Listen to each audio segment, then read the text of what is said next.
Hello everybody, so this video I'm going to demonstrate how to enable the Microsoft Online account in Windows 10. Okay, so assume you have a Windows 10 and you have used already logged in. Okay, so if it's a local account, you will be able to see here, change account settings here.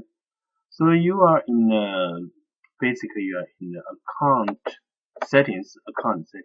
See, look at this. This is a local account, but if you want to use your Microsoft account, so that there are a lot of benefit when you use Microsoft online account.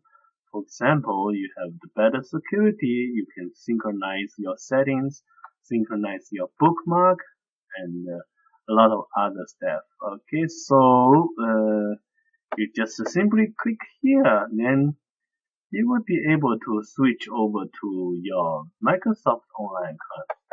So if you have already have one My Account, you can type your account here.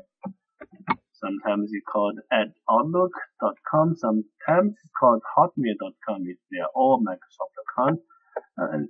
But how about if you don't have one? No worry, you can click create one. So it will simply ask you to create a new online account, Microsoft account. So, and you can use your existing account, existing email address, for example, your Gmail address. Also, you can get a new email address from Microsoft. See, this Microsoft account will be at outlook.com.